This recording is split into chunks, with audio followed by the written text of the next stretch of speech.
যে আগ্রহ দেখিয়েছে, আপনাদের মতামতকে প্রাধান্য দিয়ে আমাদের টিমের নামকরণ হয়েছে।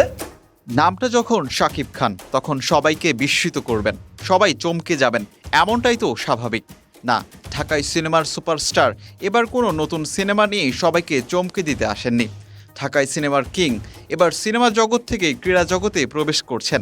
আসন্ন বাংলাদেশ প্রিমিয়ার লিগ বিপিএলে শাকিব খানের দল ঢাকা ক্যাপিটালস লড়বে শিরোপার জন্য। পুরো দেশের মানুষই ইতিমধ্যেই তা জেনে গিয়েছে। ডিসেম্বরে শুরু হতে যাওয়া বিপিএল শুরুর আগেই সবাইকে চমকে দিয়েছেন শাকিব।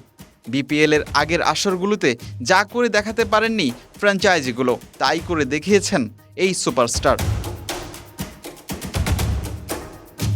ঢাকা ক্যাপিটালসের আগে বিপিএলে ঢাকার আরও বিভিন্ন ফ্র্যাঞ্চাইজি ছিল। পূর্বের আসরগুলিতে ভিন্ন ভিন্ন নামে অংশগ্রহণ করেছিল।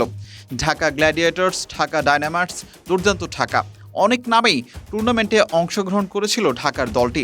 মালিকানা পরিবর্তন এবং দলের নাম পরিবর্তন, সবকিছু যেন মিউজিক্যাল চেয়ারের মতো হয়ে আসছিল। নতুন মালিকের সাথে ফ্র্যাঞ্চাইজির নামের পরিবর্তন হয় মালিকপক্ষের কর্তৃত্বেই। নিজেদের মতো করে দলের নাম দেওয়ার পর দর্শক মহলে পছন্দের তালিকাতে আর থাকা হয় না। কিন্তু শাকিব খান এবার সেই ধারণাকে পাল্টে দিয়েছেন। দর্শকের পছন্দকে গুরুত্ব দিয়ে ঢাকা ক্যাপিটালস নামে দল নিয়ে এসেছেন আসন্ন বিপিএলে। আপনাদের মতামতকে প্রাধান্য দিয়ে আমাদের টিমের নামকরণ হয়েছে ঢাকা ক্যাপিটালস। শুধু মাঠের বাইরে নয়, এবার শিরোপা জয়ের জন্য আগেভাগেই ড্রাফটের বাইরে থেকে দলে ভিড়িয়েছেন কাটার মাস্টার মুস্তাফিজুর রহমানকে।